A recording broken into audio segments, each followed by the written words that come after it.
ẹ káàbọ̀ sí ìkànnì yìí. Tó bá jẹ́ ìgbà àkọ́kọ́ ní tẹ́ ń rí wa, ẹ like, kẹ́ subscribe, kẹ́ lè máa jẹ́rọ àǹfààní yìí nígbàkúgbà tá a bá ti post fídíò. Ṣé rí nínú fídíò tá a fẹ́ fi hàn yìí, oríṣiríṣi ìṣẹ̀lẹ̀ ló ṣẹlẹ̀. Gẹ́gẹ́ bẹ́ẹ̀ ti mọ̀ wípé táwa ò bá rí, àwa kì í sọ. Èyí tá a bá rí gan-an, a jẹ́ pé a ti wádìí, a ti ṣọ̀fín tótó, a ti rí pé òdodo ọ̀rọ̀ ni ká tó mú wá sétí ìgbọ́ yín. Ká má fọ̀pá pọ̀ lọ́pọlọ péjò. Ẹ jẹ́ ká sojú abẹ́ǹkó. Alẹ́ olè àní kò sá ó sá àní kò jù tó gbélẹ̀ ó jù lẹ̀ àtúnwá lọ́lọ́ ń mu ṣé kọ́ mọ̀ wulẹ̀ wáyé rárá ni sáfẹ́ gbẹ̀mí ẹ̀ ni ọ̀rọ̀ lórí Wàsílátù ọmọbìnrin tí wọ́n ló rìkọ́ọ̀dù olóòlù ìròyìn tí mo jí bá láàárọ̀ yìí òun náà ni pé Wàsílá gbèkuru jẹ lọ́wọ́ ẹbọra. Ní ọjọ́ tọ́ọ̀sì tí Ololu wá sí ládùúgbò ní báyìí mo wà nínú ilé ní òkè bẹ́ẹ̀ nínú ilé ní òkè bí tá a ti kókó níbẹ̀ nínú wa bọ̀ nínú yàrá bí tá a wà nẹ́ẹ̀tì wà níbi ojú wíńdò níbẹ̀ ni mo ti ṣe fídíò mọ́tò àwọn Àmọ̀tẹ́kùn àti àwọn èrò tí wọ́n wà ní títí káàkiri pé wọ́n ń dúró de Ololu kọjá níbí báyìí pé káwọn èèyàn lè máa sá lọ pé Ololu Atokun ni mo kọ síbi fídíò yẹn pé káwọn èèyàn kọ síbi fídíò ló ṣe àbí fọ́tò fídíò tí mo fídíò àwọn Àmọ̀tẹ́kùn tí mo ṣe yẹn mo wá kọ Ololu Atokun síbẹ̀ káwọn èèyàn mọ̀ lè máa gba ọ̀nà bíbá yìí wá padà bọ́ mo ṣáà post fídíò yẹn bó ṣe dálẹ́ àwọn èèyàn ní kí n delete àwọn èèyàn méjèèjì mi ti tọ̀ wọ́n ní kí n delete àwọn fídíò yẹn pé kò dá ìgbà mo lè delete ẹ̀ lójú ẹsẹ̀ mo ní mọ̀ pé wọ́n ti screenshot fídíò yẹn wọ́n ṣáà wá bá mi lọ́jọ́ Saturday lọ́jọ́ Friday ní ibi ọwọ́ ọ̀sán mo ṣe lọ́wọ́ wọn yọ àwọn Sokoti àtẹnìkan àwọn méjì náà wá wọ́n ní ṣé mi ni mò ń jẹ mi ì sí ní ṣọ́ọ̀bù mo lọ ra nǹkan tí mo ṣe lé ó dẹ̀ pọ́n náà bí èrò mi ìmọ̀ dẹ̀gẹ́ bí mo ṣe dé ṣọ́ọ̀bù padà ní ẹ̀ka jọba sọ́ọ̀tún pé tí mo ráwọn tí wọ́n ń wá mi mo náwọn òògùn tó nínú tọ́jú níbi pọ́ọ̀pù tó wà ní ọkọ̀ ìjọba wọ́n wá ní kí wọ́n ti bá mi ní ṣọ́ọ̀bù nìyẹn pé tí èmi ni mò ń jẹ́ adé láti òkè wá nìyẹn wọ́n tó bẹ̀rẹ̀ sí ni mi ṣe pé wọ́n ní bàbá mi kìíní bàbá mi dẹ̀ ti kú ìyẹn ò ti mú bó ṣe wá di wọ́n sàdé àwọn gbé mi lọ ní nǹkan àwọn tí wọ́n gbé mi bọ̀ ní ìsìn bó ṣe pa àwọn ọlọ́pàá nìyẹn kan wá gbé wọ́n sà àwọn ìkábà mi bẹ̀bẹ̀ nǹkan fún àwọn tó wà lọ́wọ́ àwọn balógun ọ̀dọ́ àwọn kan wọ́n ní kò sọ̀rọ̀ mẹ́ káwọn ká gbé mi lọ bó ṣe wá di àwa dé bí ọ̀rẹ́ méjì ní Sokoto àti kọjá àwọn òde ọ̀dà àwọn eléégún ní ìròyìn ajé káwọn gbé mi lọ́dọ̀ àwọn kábíyèsí nǹkan yìí wọ́n sàpẹ̀wò pé Olúbàdàn ní káwọn wá gbé mi Olúbàdàn ní káwọn wá mi wí Olúbàdàn ní káwọn wá mi kù àwọn mi yóò sẹ́wọ̀n ẹlẹ́wọ̀n máa sẹ́wọ̀n bẹ́ẹ̀ tí mo ṣe yí ìwé wọn ni yóò já sí nǹkan tó nítorí èèyàn sí wẹ̀ Olúbàdàn ló ti dánwó sọ́wọ́ mi nǹkan wọ́n ṣàmú mi lọ wọ́n mú mi débẹ̀ fún ti ẹ̀kúnlẹ̀ mò ń bẹ̀ wọ́n ní àwọn èèyàn mi ní pé wọ́n gbé mi lọ sí police station padà pé àwọn ò dàrí jẹ́ bọ́sà tẹ̀lẹ́jọ́ Saturday òní wọ́n ní wọ́n kàn wá gba béèlì mi wọ́n mi jáde bẹ́ẹ̀ mo sùn bẹ̀ mọ́júmọ́ mo ṣe akúkú mọ́júmọ́ òsùn agbúgbù mọ̀júmọ́ torí pé o ṣe fídíò tó ọkàn kọ pé Ololu is around àtolú lásán onínú fídíò yẹn kò sọ Ololu gángan nínú fídíò yẹn. mi ìmẹ́ tó ń jẹ́ Ololu gan mi ìrírí àwọn èèyàn tó fún Ololu gángan àwọn tó dúró káàkiri àwọn ọmọ tí àwọn àgbáyé náà ń gbọ́. bọ́ ṣe wá di wọ́n ti gba bẹ́ẹ̀lì mi tán ní wọ́n sọ wípé àwa bọ́ta mo ti ẹ̀kọ́ bàtà mi dání pé kí wọ́n wá ní ẹyin pé kí n lọ wọnú mọ́tò ibo ni a tún lọ wọ́n sọ pé mò ń lọ sí òde ajé pé wọ́n fẹ́ ṣe òwò fún mi àwọn èèyàn mi tọ́lẹ̀ tẹ̀lé mi náà àwọn náà tẹ̀lé mi wọ́n ní káwọn mi sùn bẹ́tà sáde bẹ́ẹ̀ wọ́n ní káwọn mọ́mì mi lọ ra ẹran wọ́n lọ ra sọ̀pá wọ́n ra bíléèdì torí mọ́mì mi yóò bá mi fa irun orí mi. nígbà tí wọ́n ṣe gbogbo ẹ̀bọ wọ́n kàn ní pé kí wọ́n wá gbé ẹran sí mi lọ́rùn wọ́n ní kí n máa gbé nìṣó nídìí òògùn kí n jókòó sórí odó mo sáà dọ̀kẹ́ mo ṣe bẹ́ẹ̀ mo bọ́ṣọ mo ṣe gbogbo ẹ̀. bó ṣe wọ́n ṣàṣetán wọ́n wá mú ẹran yẹn wọ́n pa ẹ̀jẹ̀ rẹ̀ wọ́n pa sí kásá ni wọ́n pa orí mi gan-an ti pa torí orí mi lẹ̀jẹ̀ rẹ̀ tún lé straight wọ́n pa síbẹ̀ wọ́n lẹ̀ dà sí mi lórí wọ́n ṣàṣe tán aṣíwájú tó ta wá wọ inú ilé náà wá sọ pé wọ́n fẹ́ ṣe láìpù fún mi pé wọ́n máa ṣe fídíò fún mi wọ́n máa ṣe láìpù nígbà tí ń ṣe kíní yẹn náà àwọn èèyàn náà ń ṣe fídíò táwọn èèyàn tẹ̀ ṣépè fún mi tán àwọn kan ń ṣàdúrà àbáwọn bẹ́ẹ̀ tó wà bí àwọn ọmọ tẹ́lá mẹ́ ìpè làwọn ń ṣe pé kí wèrè lórí òkè ìkan wọ́n lẹ̀ ní kí n jó káàkiri ìdí ògùn wọn mo ṣáà ṣe gbogbo nǹkan ní kí n ṣe tán ti wá ṣe tán mo ṣáà wọlé wọ́n ní ẹ̀jẹ̀ yẹn gbọ́dọ̀ gbẹ̀rún la péjọ kejì ní kí n tó wẹ̀ àárọ̀ ọjọ́ kejì mo ṣe gbogbo ẹ̀. wọ́n wá ní wọ́n fẹ́ ṣe láìpù o pé wọ́n máa ṣe láìpù fún mi láìpù tẹ́lẹ̀ máa ṣe wọ́n láwọn nǹkan tí mo gbọ́dọ̀ sọ nínú láìpù tó fẹ́ sí. àwọn nǹkan táwọn ní kí n sọ ni wípé ẹ̀jẹ̀ àgbà tí mo ti fojú kan Ololu ara mi ò balẹ̀ láti sọ àti mo fi wá sí òde ayé táwọn èmi fún mi wá síbẹ̀ níwà àwọn náà dẹ̀ wà gbé mi ní ṣọ́ọ̀bù mi. nípa ọ̀sọ̀ yẹn jáde wọ́n ní kí n sọ. tó sì rí bẹ́ẹ̀ fún wọn. rárá o nǹkan kan ò ṣe mí wọ́n wá ní pé kí n sọ bẹ́ẹ̀ pé ẹ̀jẹ̀ ń dà lára mi pé àgbàdo mo ti yẹ̀jẹ̀ létí àti ìdí èmi ò dé ẹ̀jẹ̀ kankan mi ì fi kankan sára kódà mi pílẹ̀dù kò tí ì dé mi ì ṣe mo ṣàtọ̀ gbọ́n tán ní pé n sọ gbogbo ẹ̀ pátápátá tó sì ní pé n sọ pé ara mi ò yá ara mi ò balẹ̀ kankan gbogbo ẹ̀ ni mo sọ wọ́n lẹ́nu pé nǹkan táwọn fẹ́ ṣe ti tán pé àwọn èèyàn nílé wọn lọ bọ́ bá ṣe wá ṣe tán náà wá pé lẹ́yìn dáàdì wa àti ọkọ mi wọlé ìyẹn sábìínú jáde ó yá ó ní wọ́n sí pé nǹkan kan gbóhùn pé ìgbà tó wù ní pé báwọn reduce owó tán fẹ́ gbà lẹ́yìn ìgbà tára ogun nǹkan tán ní kára wọ́n sì wá gba 400,000 lọ́wọ́ ọkọ mi ó ṣe transfer yẹn fún wọn láti ó pè ní rìsíìtì ìwádìí fóònù ẹ̀ wọ́n gba 400,000 lọ́wọ́ ẹ̀. owó bẹ́ẹ̀lì nìyẹn o. rárá náà ni owó bẹ́ẹ̀lì ló náà ni ó ti yé mi. ní àwọn ọlọ́pàá gba tí wọ́n lọ́tọ̀ bá wọ́n láti wá. ìtumọ̀ sọ yé mi sẹ́ owó bẹ́ẹ̀lì ni olóòlù. àwọn sáà wọ́n ṣàgbà 400,000 wọ́n gba 400,000 ní owó ọkọ mi wọ́n ṣe fún wọn ní transfer wọ́n dẹ̀ ní pé ká máa lọ pé nǹkan kò ní ṣe rí. bọ́bọ́ tí wàá di yàrá ọjọ́ kejì ó ti wá bóyá torí àwọn òun nu wọn ibi tẹ́mi wà ní ìlè jẹun kan mo wá pe nọ́ọ̀sì ní pé kọ́ wá fún mi ní drip ibi tí wọ́n ti wá fún mi ní drip yẹn lọ ni àwọn èyí tí wá pè mí wọlé gbogbo yẹn sáà ń pè mí sẹ́mi ìsìn náà láì ní sẹ́mi nítorí tó ń lọ ni wọ́n ní o ti kú mọ́lẹ́mi òkú èmi ni mò ń bá yín àwọn tí mo lè bá sọ̀rọ̀ mo bá wọn sọ̀rọ̀ àwọn tí mi lè reply wọn mo ti ẹ̀fún wọ́n lè gbé reply irú ọlọ́rọ̀ mi kan gan tí yá pé mi ti ẹ̀kọ́ kan sí pé òun nìkan ló post pé mo ti kú àti bó ṣe ń fárí fún mi gbogbo ẹ̀ bá ṣe ṣe ọ̀rẹ́ mi yẹn ló post ẹ̀ ní WhatsApp mi tí mo pè àṣìwẹ̀lẹ̀ yẹ kó post irú nǹkan yìí tó dẹ̀ mọ̀ pé mi ni mo wà lórí ìdókòwò bọ̀ àwọn èèyàn sáwọn ní gúúpẹ̀ wọn gbèsè pé ó ṣáàdì dìde ó ṣe ń sàǹpa ó ti kú èmi ò kú àwọn nìkan wá ní pé kí n ṣe kémi náà ṣe fídíò kí n jẹ́ kán mọ̀ pé mo wà ní àyìnbó ní ilé tí ìrì TikTok mi wọ̀ àṣé wọ́n ti delete TikTok mi gan ìgbà tí mo fẹ́ login padà kò gbé àkáǹtì mi wá mo ẹ̀ṣẹ̀ sí àkáǹtì mi pé káwọn èèyàn follow mi mo ẹ̀ṣẹ̀ sí padà mi nǹkan tó wà bẹ́ẹ̀ nìkan mo ti ṣe fídíò láì pé mi ò kú. But unfortunately kí ló dé táwọn èèyàn kì í fi ara balẹ̀ lórí ìṣẹ̀lẹ̀ kó tó di pa mọ̀ pín ìròyìn káàkiri kí ló dé ara ò balẹ̀ rí olórí àrùn ó rọrùn fáwọn èèyàn kan láti gbé ròyìn ikú nípa èèyàn kí ló ṣẹlẹ̀ sí Wàsílà ipò wo ni Wàsílà wà ó kú ní àbórùn àbó wà láàyè lágbára ọlọ́ ikú ìpẹta lójú ran ikú ò ní pọmọ ọlọ́mọ àìmọ̀ kìí sì pọmọ ọlọ́mọ jẹ ẹni tí ọ̀gbọ́ tẹnu ẹ̀gà ní pẹ́ yìí kó ń pàátó Wàsílà rìkọ́ọ̀dù olóòlù ni gbogbo wa ń gbé pò yẹnu ilé pè ń sẹ ilé èbó ń sẹ nítorí yẹ kó jẹ òrí lórí ẹni tó bá ṣe ń tẹnìkan ò sí rí nítójú rẹ̀ bá rí kó fara mọ́ Wàsílà sọ̀rọ̀ àwọn atọ́kùn olóòlù náà sọ̀rọ̀ ìjọba ìpínlẹ̀ Ọ̀yọ́ sọ̀rọ̀ kí n Wàsílà sọ kí ìjọba ìpínlẹ̀ Ọ̀yọ́ sọ kí latọ́kùn olóòlù sọ. Ẹ farabalẹ̀ bí ìyàwó tó fowó ọbẹ̀ dájọ́ dandan ni kó gbọ́ kò bá kùn gbé ọ̀rọ̀ látẹnu mọ̀lẹ́bí ọkọ rẹ̀ ń tó mu torí lọ́bẹ̀ tẹ́ ìwà ru ọwọ́ tẹ́ ìmówó tọkọ rẹ̀ ní ó fi síbẹ̀ tó ìjájọ́ lọ́lọ́ fi dá yọ ṣàlàyé ọmọ àtiró tọ́ra bàtẹ́sẹ̀ kan fún mọ̀mọ́ ẹ̀ ó fẹ́ gbọ́rọ̀ ni ọmọ tó fẹ́ sọjọ́ òbí tá a pa adìẹ kan fún tó lóun ó jorí adìẹ méjì ẹsẹ̀ adìẹ mẹ́rin ìtàn bí yẹ ẹ̀sìn kú òǹlẹ̀ ọkọ ló fẹ́ gbọ́ àkàndá ọ̀rọ̀ àwíkòǹkò ẹ̀múkàlẹ̀ tó wẹ̀ mú tọmọ ẹ bá mi share prógráàmù yìí pápápá náà ni n bá ti kọjá ìṣẹ́jú mẹ́wàá ẹ lé mi kúrò lórí àga ìṣẹ́jú mẹ́wàá péré ni mo fẹ́ lò kò sì gbọ́dọ̀ jù bẹ́ẹ̀ lọ so a gbọ́dọ̀ lẹ́nu aláwo fún olóòlù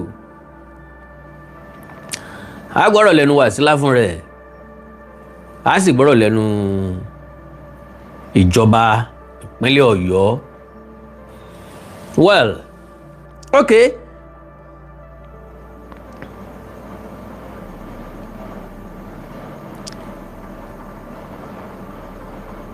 so láàárọ̀ yìí jíjí tí mo jí ni mo gbọ́ táwọn èèyàn kan sọ wípé Wasilat ti kú,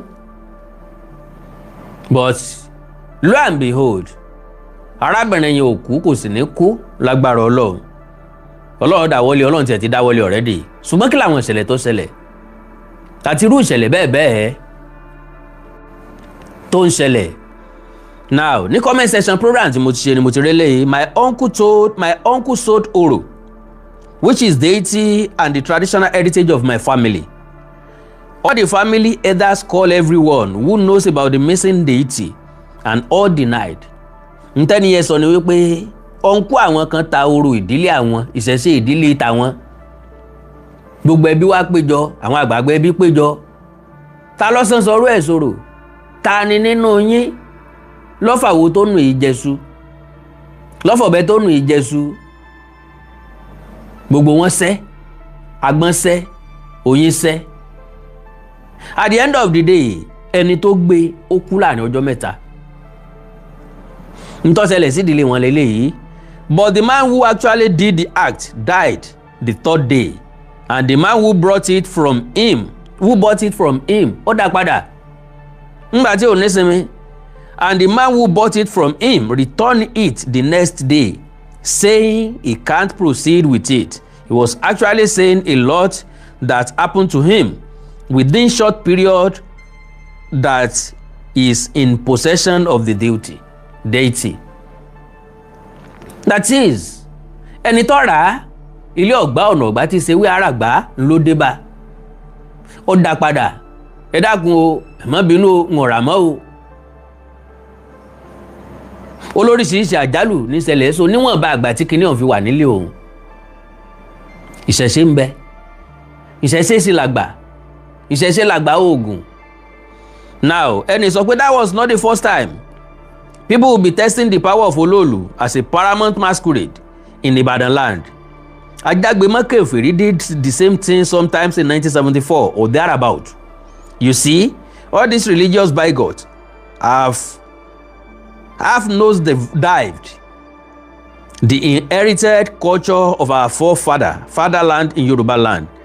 It is high time government continue to remove any Oba or anybody that is trying to ridicule the culture and custom of our fatherland. Another person here, in Ghana here, Ghana lẹ́ni ewa, there is a festival called Oluwo by the Gans in Accra, which is the capital of Ghana. The festival is for 1 month. Oṣù kan wọ́n fi ṣe. No music in town. Mama ti wá ń ṣe o. Ṣẹ̀kẹ̀rẹ̀ ò gbọ́dọ̀ fọwọ́yọ̀. Agogo ò gbọ́dọ̀ dún. Ìlù ò gbọ́dọ̀ dún. Gbogbo nǹkan gbọ́dọ̀ wà wẹ́lo láàrin odidi oṣù kan yẹn. Okay, no music in town. No church music and playing of any instrument. And the same applied to the Muslims and everyone. In fact, I was in a church when they came to seize the church instrument and made some arrests because of violation of their culture and traditional festival, and the government are fully in support of them. Long live Yoruba culture and traditions. Problem táwa ní nílẹ̀ káàró òjíire. Ó náà ní wípé kàkà kí ìjọba tiwa kí wọ́n múrú Olúwo tì mọ́lé tí ń fọ́ àṣà lójú tí ń tẹ ìṣẹ̀ṣe lẹ́mọ́lẹ̀, tàbí kí wọ́n kí nílọ̀ kí wọ́n wọ̀nù ẹ̀. Eré bí wọ́n ṣe wọlé ẹ̀kejì lálákọ̀ọ́rí wọn ń sán káàkiri. Àwọn kan ní Ìbàdàn àwọn fẹ́ gbé sàríà wọlé. Ṣèyí Mákindé nínú wọ́n ní kó máa jà rẹ káwọn máa wò. Lo and behold, àwọn tí wọ́n ń sọ̀rọ̀ yìí sáwọn ni wọ́n mú Ṣèyí Mákindé jà rẹ ni. Majority wọ́n wá bẹ̀rẹ̀ sí ní sọ iye population Muslim tí ń bẹ Ìbàdàn, iye Muslim tí ń bẹ Nàìjíríà. Wọ́n ti gbàgbé pé àwọn Muslim táwọn ń sọ yìí APM lásán, ẹgbẹ́ òṣèlú APM, àwọn Muslim kan bẹ́ẹ̀ tí wọ́n jẹ́ ń bẹ̀. Sẹ́nìkan lè fọ́ọ̀sì wọn pé kán má dìbò fẹ́ni tán fẹ́ dìbò fún, àbí kán má fọ́lọ̀ ẹ̀ tán fẹ́ fọ́lọ̀. Wọ́n ti gbàgbé pé ọ̀pọ̀lọpọ̀ Muslim ní jẹ lábẹ́ àkọọ́dù. Ṣé yóò wà torí pé àwọn àfáà kan níbì kan inú wọn ò dùn sí nǹkan kan yóò wà sọ pé torí pé wọ́n ìjọba ọgbà kan establish sharia, àwọn ò wá ní tẹ̀lé gómìnà, àwọn ò ní tẹ̀lé ìjọba, àwọn ò ní tẹ̀lé olóṣèlú. wọ́n wá torí ẹ̀ sọ wípé ibi tí àwọn àfáà yẹn tẹ̀ sí náà fẹ́ tẹ̀ sí mi mọ báwọn èèyàn ṣe máa ń báwọn èèyàn míì ronú torí pé baálẹ̀ fẹ́ràn ọbẹ̀ ẹ̀gúsí ó ṣe wá di tó gbogbo aráàlú jẹ́ torí pé wọ́n kórìíra ẹnìkan ó ṣe wá túmọ̀ sí pé mi náà gbọ́dọ̀ kórìíra ẹni yẹn torí pé àjọ ń ṣẹ̀sìn kan náà àbí torí pé àjọ wà lágboolé kan náà bẹ́ẹ̀ ni yẹn bá ṣe ọ́ tí ọ̀sẹ̀ ìmí ń kọ́ what are you talking about kò yé mi pẹ̀lú ọ̀rọ̀ kárọ̀ òjíire ó sú mi wọ́n dẹ̀ kó déédéé kóra wọn jáde nílẹ̀ Yorùbá lónìí àbí ní South West gómìnà kan ṣoṣo ló jẹ́ Muslim àwọn tó kù Christian ni wọ́n ẹ lọ yọ wọ́n pò kẹ́ fi Muslim sí i so òṣèlú là ń gbogbo nǹkan tí wà nílẹ̀ Yorùbá òṣèlú là kì í gbọ́ gbogbo ẹ̀ gbogbo tó yẹ ká ṣe àáfòṣèlú sí ni so now like I said lady yẹn sọ̀rọ̀ ìyẹn Wàsílà ó sọ̀rọ̀ fúnra lára ẹ̀ then gọ́ọ̀mẹ̀ntì náà sọ̀rọ̀ gọ́ọ̀mẹ̀ntì náà sọ tiwọn because èmi béèrè wípé ṣé lóòótọ́ ló kú did the lady who film Ololu masquerade procession die so àwọn oríṣiríṣi àwọn èèyàn tí wọ́n ń sọ ẹjá kọ́kọ́ gbọ́rọ̀ lẹ́nu ẹni tó jẹ́ aláwo Ololu. Wàsílà wà láyé nǹkan kan ò ṣe Wàsílà o gbogbo àwọn tí wọ́n máa ń gbé RIP sórí kinní rẹ̀ kọ́ lọ stop ẹ̀ kọ́ ẹ̀ bá RIP ara wọn ni wọ́n ń gbé jáde o. lágbára Ọlọ́run. Wàsílà wà láàyè ó ń bẹ ní ilé wọn ní ọ̀rẹ́ méjì o. ẹ jẹ́ bá wa dárúkọ yín fún àwọn tó wọ̀ sí. orúkọ mi ni Olúwo Ìṣọ̀lá Gbọ́láhàn Akeem. ẹ ṣé bàbá ẹ jọ agboolé bo la wà yìí sá. agboolé Olóòlù ní òde ajé Olóòlù nílùú Ìbàdàn tí wọ́n wà ní ìjọba ìpínlẹ̀ Ìbàdàn North East Local Government. ẹ ṣé bàbá wa pẹ̀lú ìròyìn tá a rí ní orí ayélujára nípa ọmọbìnrin tí wọ́n lóyún báwo lọ̀rọ̀ yẹn ṣe jẹ́ sá. ṣé Wàsílà bẹ́ẹ̀ ni sá. last year ó Fidio àwọn èrò Olóòlù bẹ́ẹ̀ kò rí gbé dáadáa but this very year ní ọjọ́ Thursday tó lọ tó jẹ́ the last day tí Olóòlù máa ń jáde so Thursday yẹn gbogbo ọ̀nà ọ̀rẹ́ méjì Agúgù Ìta Mẹ́rin ló máa lọ ṣùgbọ́n táwọn tí Olóòlù dé àdúgbò wọn ó múra bí obìnrin according to her ó múra bí ọkùnrin ó wá bọ́ sí farada wọn lórí òkè ó wá ó ṣe fídíò conference àwọn èrò Olóòlù orí Olóòlù gangan gbé so ti yé ṣùgbọ́n gbogbo àwọn tó wà níbẹ̀ ó gbé ato ó gbé àwọn míì náà tí wọ́n jẹ́ ẹnitọ́ràǹdì Olóòlù àtàwọn èèyàn yẹn ó wá gbé lọ sórí TikTok ó wá kọ sí TikTok pé this is Olóòlù at Sokoti area àwa rí nǹkan yẹn ìgbésẹ̀ wa wáyé lórí ẹ̀ òun náà ìgbà tí wọ́n padà rí ó sọ pé ìgbà tí òun ti ṣe nǹkan yẹn lára àwọn ò ti yá but for the interest of peace torí táwọn èèyàn bá rí wọ́n lè fọwọ́ bà kí wọ́n máa nà á so àyìn láti mú kó lé àlọ́ fi sọ́dọ̀ àwọn agbófinró kí tẹ́sán yóò fi lọ sí ilẹ̀ tó gba àwọn tí wọ́n rí TikTok yẹn ní ẹ̀yà lọ bolé wọn. ṣé fídíò yẹn sì wà lórí TikTok báyìí. ó ti delete ẹ̀ bẹ̀tà wa kọ̀ọ̀kan ní lọ́wọ́ adẹ̀ láwọn pictures yẹn lọ́wọ́ tàbí lè ṣe back up against ẹ̀ ó agree pé lóòótọ́ ló ń ṣe. ẹ ṣé bàbá wa a rí pé fídíò kan náà circulate online bí tí wọ́n ti ń ṣe ìràpadà tí la máa pè fún ìgbà ilẹ̀ létà la wá gbọ́ pé wọ́n ní ọmọ yẹn ti kú báwo ló ṣe jẹ́ bàbá. ọmọ yìí ò kú o. ẹ bá wọn sọ fún àwọn ará ilé kí wọ́n gbọ́ dáadáa. ọmọ yìí ò kú o Wàsílà wà láyé o.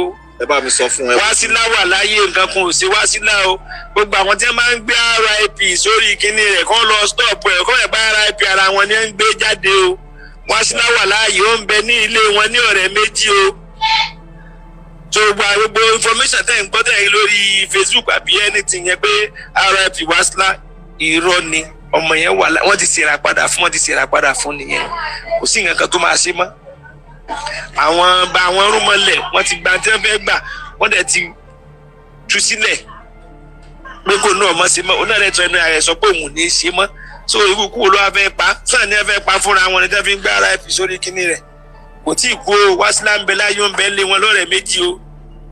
ẹ ṣe bàbá wa kí ni ìmọ̀ràn yín fún irú àwọn èèyàn bíi Wásílà náà tẹ̀ máa ń wúrú wà yẹn.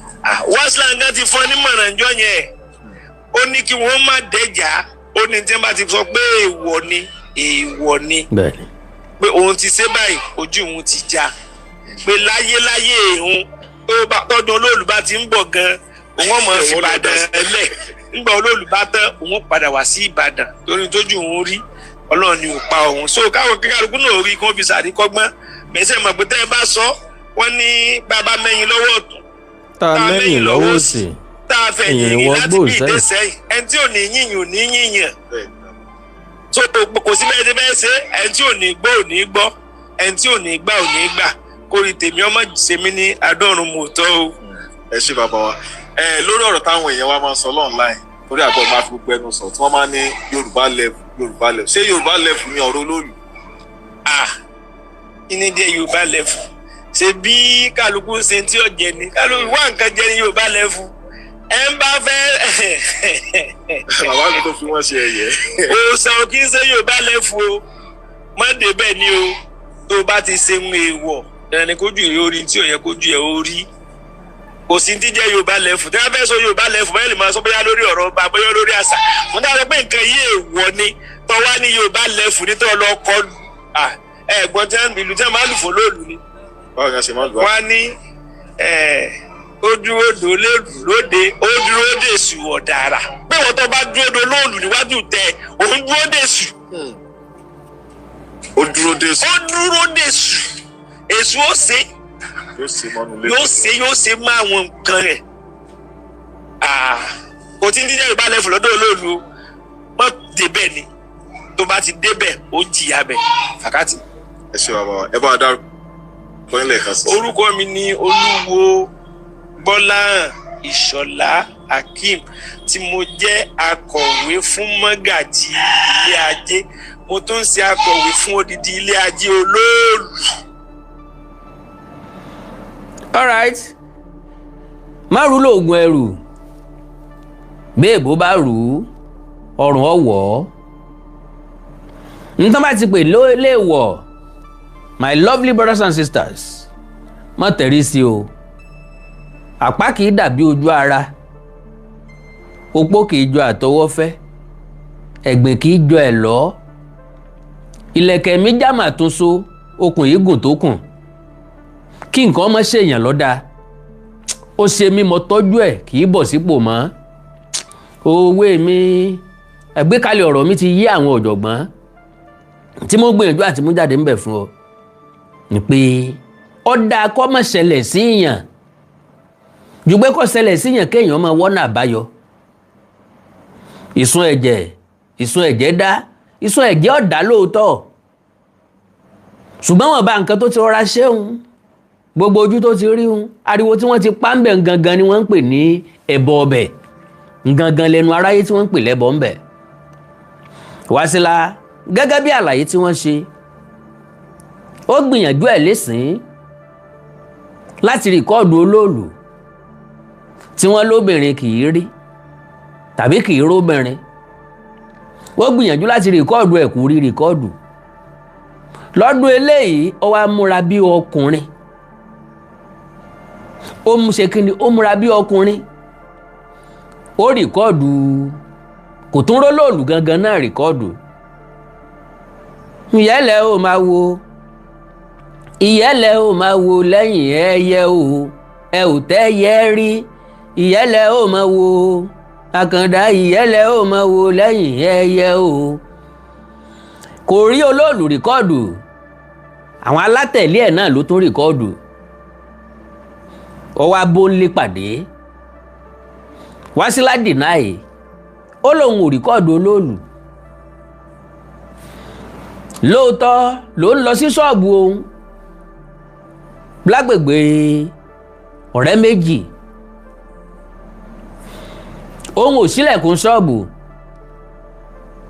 torí pé gbogbo àdúgbò bẹ̀ ńlọ dátọ̀ pakése ń wá rápọ̀ lọ́pọ̀ àwọn èèyàn tí wọ́n ń kọjá òun ráwọn àmọ̀tẹ́kùn náà òun bá ní kó òun ó rìkọ́ọ̀dù wọn ẹ̀já gbọ́n tí Wásílà sọ o Wásílà Wasila o, the female TikTok content creator at the center of controversy surrounding the annual Ololu Masquerade Festival in Ibadan, Oyo State, has denied filming the sacred Ololu Masquerade and dismissed widespread social media speculation that she had died. Olóhùn òkú. Ẹ jẹ́ kí n dúpẹ́ olórí àdáàdá lọ́wọ́ Mr. Olùsànyà Dada mi ní wáìtì. Ẹ ṣé mọ̀ lọ́wọ́ yín. Ẹ láǹfààní àti ra gift fún mi. Ẹ ti rí logo gift. Bákan náà lẹ sì ti rí sticker. Ẹ lè ra sticker fún mi bíi ti Mr. Dada. Ẹ lè ra gift fún mi. So ilé tó bá wù yín bẹ́ẹ̀ ni. Speaking by telephone lórí ètò kan tó wáyé lórí rédíò Lágelú ibi tí wọ́n ti fọ̀rọ̀ wá lẹ́nu wò láàárọ̀ yìí ẹ̀gbọ́n wa Adésóyè Ọmọ́tọ̀sọ́ ńlọ fọ̀rọ̀ wá lẹ́nu wò now okay Wasilat insisted she neither recorded the referred traditional figure nor lost her life. Okay, she said, and I quote, "I am not dead. I did not capture the Ololu Masquerade. May I not be implicated?" Ẹ̀ntàn mo lọ sí di òòṣà. Tí wọ́n wẹ̀rí wẹ̀rùn fún, tí wọ́n ṣètùtù fún, ló ní wọ́n implicate òun. I did not record Ololu, she said. She explained that on the day of the incident last Thursday, around the Oremeji axis, she went to a shop but did not open it, remaining outside because the area had already been packed up.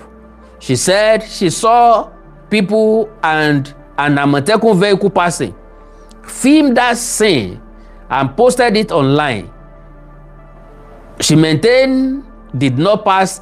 Okay, Ololu, she maintained, did not pass along that route. She said, and I quote, "Everyone in the TikTok comment section asked me to delete it.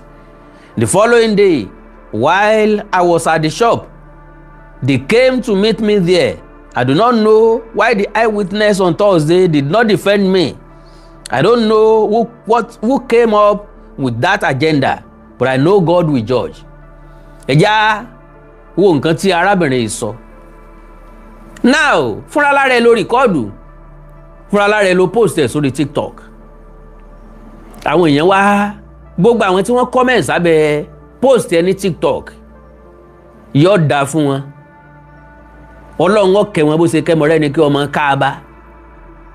Yóò rọ̀ wọ́n lọ́rùn, ìgbà ó dẹ̀ fún wọn. Àwọn ọmọ ọkọ ilẹ̀ Káàárọ̀ Oòjíire tí ò fẹ́ kí àṣà àti ṣe wọ́n parẹ́ nù. Wọ́n wá ń kí ọ nílò pé kó lọ delete ẹ̀.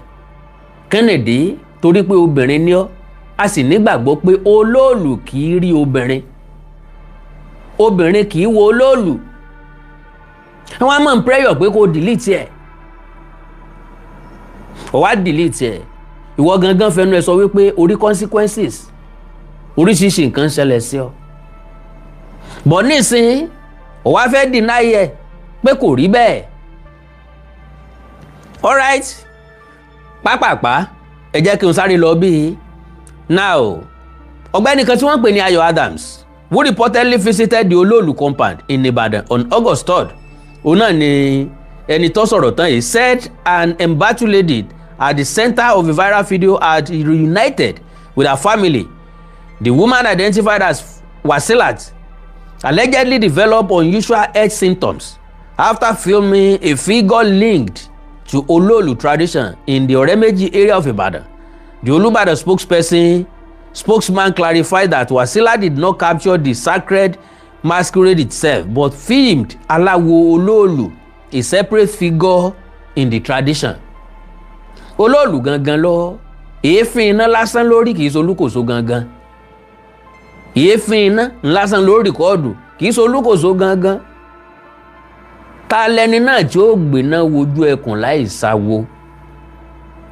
Kò sí. Àfọmọ náà tí ó jọsẹ. Ẹ ṣe máa tẹ àṣà ìtìṣe Káàárọ̀ Oòjíire lójúmọ́lẹ̀.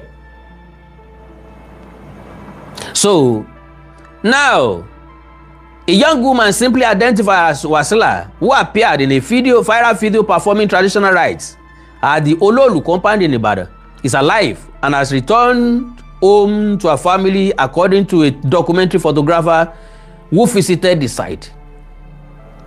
Now, majority àwọn èèyàn máa ń ṣe nǹkan for the sake of content, for the sake of followers, for the sake of viewers.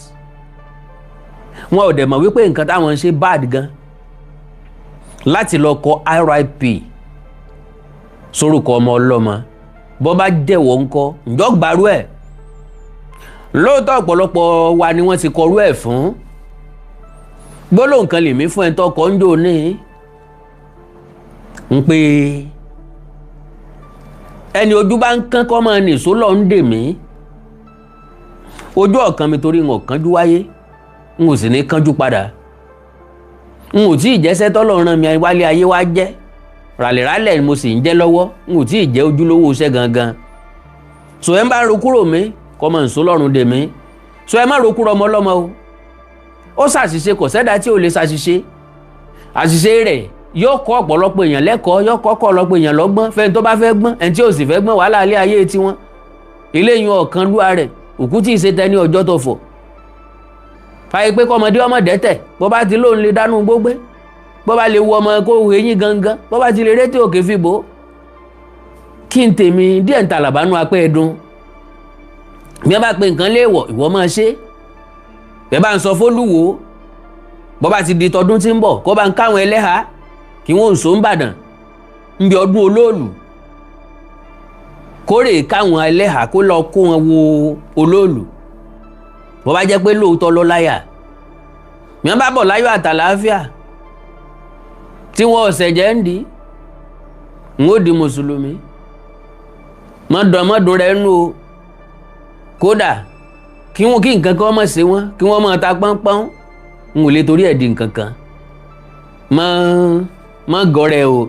Ayo Adams, a popular Ibadan-based documentary photographer, disclosed that he and a group of people went to the Ololu compound in the Oremeji area of Ibadan, where the compound secretary confirmed Wasila had gone back to her family and was on the path to recovery.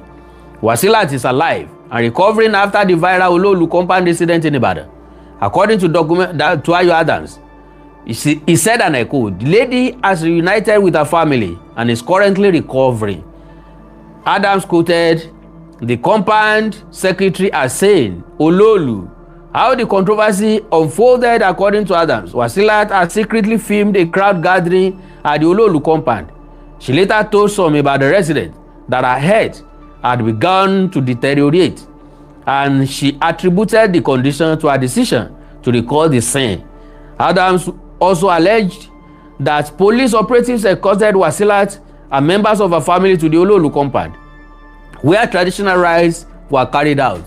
Nígbà àwọn ọlọ́pàá ní kò sí ti ń jẹ́ jùjú nínú ìrìn àjò àwọn, kí ló dé tí wọn ò fi lọ́kàn bá.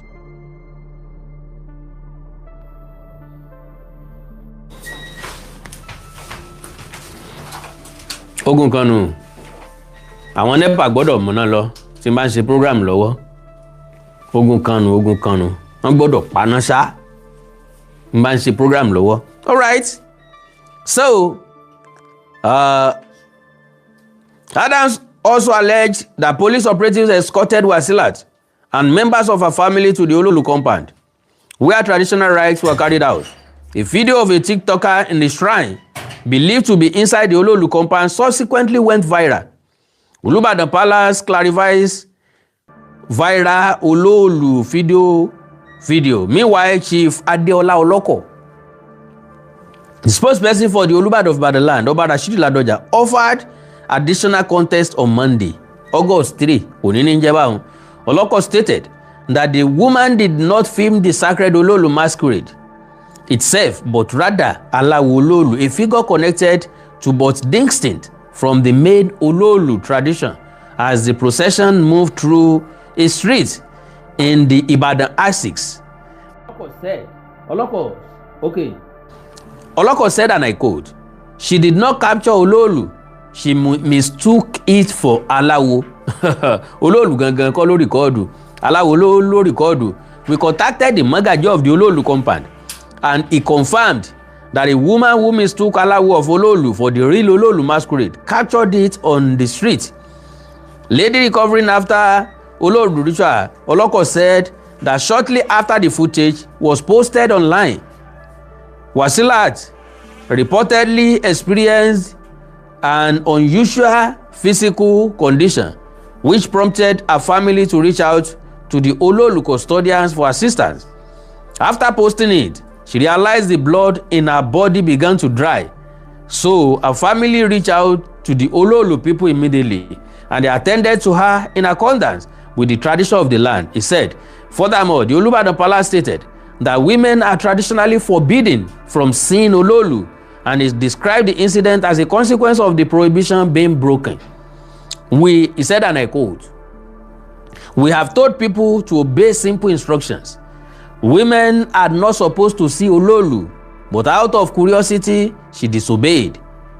All right? So, the best of my understanding, Ijọba náà lọ o. So, all right. Jẹjẹ gbọ́rọ̀ secretary ìdí tí wọ́n fi wẹ́ra fún Wasilat. The secretary of the Ololu compound in Ibadan, Oyo State, Oluwo has explained the circumstances that led to the spiritual cleansing of TikToker Wasilat Olalere after she recorded activities during the annual Ololu Masquerade Festival. Hakeem spoke in Yoruba during an interview conducted by an African culture platform, Surprise Entertainment, at the Ololu family compound on Monday. His explanation comes days after Olalere underwent traditional cleansing rites at the Ololu family compound following the controversy that trailed a TikTok video she posted during this year's Ololu festival. The video, which showed the masquerade followers and entourage, sparked reactions after she captioned it, "This is Ololu at Sokoto area." Bí Sokoto area sí ni. Now, ẹ̀yin náà jẹ́ àwò dáadáa. Ó wà intentional. Kó lè rí rìkọ́ọ̀dù ń ló ṣe múra gẹ́gẹ́ bí obìnrin. But unfortunately, ká ní Ololu gangan náà ló rìkọ́ọ̀dù. Ǹjẹ́ mọ̀ pé bí ó ṣe rìkọ́ọ̀dù ẹ̀ náà bí ó ṣe gbé tánu. All right.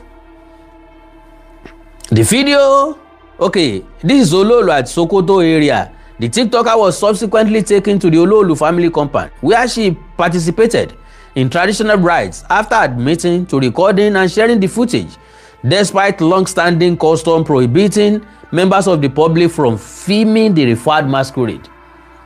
Wọ́n fáwọn èèyàn láàyè láti máa record Ololu, and I love that. Mo fẹ́ràn Ololu, mo fẹ́ràn ìdílé Ololu bí wọ́n ṣe protect nǹkan wọn. Yorùbá ní fìrí ní mẹ́kùn níyì, ń tá a bá fi pamọ́ ní jọni lójú jọjọ. Ọ̀pọ̀lọpọ̀ eégún tá ń record lónìí, tá ń gbé sí social media. Lóòótọ́ làwọn èèyàn ó wò ó. Ṣùgbọ́n araṣọ ogóje, àìhàn yín gbèje, aníjọ́ méje òní láfàṣọ òun jó àti tàyè aṣọ tán. Lílọ tó ṣùpá ń lọ tí ń bọ̀ ń ló buyì kó ṣùpá. Bẹ́ẹ̀ bá rí ní ìsìn kùrukùru ó tún bò lójú, tó bá tún dìgbà kan àtún ní róṣùpá lójú ọ̀run àtún wojú sánmọ̀ wo àtún ní rí ńlọ́jẹ́ ó níyì. Yorùbá ní kárí ni lónìí kárí ni lọ́la ọmọ sí yan bọ́lá kì í jẹ́ àjọrẹ ni lójú. Yorùbá ní nǹkan tó dáa o, but I protect ẹ̀, I dey preserve ẹ̀. Okay, following the exercise, she apologized, deleted the video from her TikTok page, and said she regretted her action, claiming she became ill after the incident and would never repeat it. Speaking on the development, Hakeem said Olalere had attempted to record the masquerade during last year's festival, but was unsuccessful. According to him, she returned this year disguised as a man in another attempt to capture the event. He said, and I quote, "Last year, Wasilat videoed Ololu, but wasn't able to capture it well. But this very year, on the last day of the masquerade festival that Ololu usually comes out to display, when Ololu got to their area, she dressed like a male to capture the masquerade. She videoed the followers and entourage, but couldn't capture the masquerade himself. She then posted the video on TikTok and captioned, 'This is Ololu at Sokoto area.' When we saw it, we went to her and she confessed. She said she had been ill since she committed the act. For the sake of peace, so that she would not be beaten, we took her away from her home and took her to the police station so that the tension could subside. She deleted the video and pictures, although some of us still have the copies. She confessed to recording the video and posting it online. Ntí mo kà yìí, òun náà ni ẹni yẹn ti sọ nínú fídíò tí mo kọ́kọ́ play. Ntó matter most ńbẹ̀, òun náà ni pé lóòótọ́ bá a wí tòní tọ̀la kẹ́ni má ní òní torí ẹ̀kọ́ jáwọ́. Ẹ̀gbọ́ Yorùbá ni wọ́n ní ìjọba ṣòfin kọ̀rànkà ọ̀sẹ̀ tí ó ṣòfin àjẹ́ lílé tó túmọ̀ sí pé àwọn èèyàn ò ní ṣàìdẹ́gàá. A ní rí jù báyìí lọ lórí ètò ilé nìí. Ẹ má gbàgbé láti bá wa like, kẹ́ subscribe, kẹ́ lè máa padà jẹ irú àǹfààní nígbàkúgbà tá a bá ti post fídíò. Ó dàbọ̀.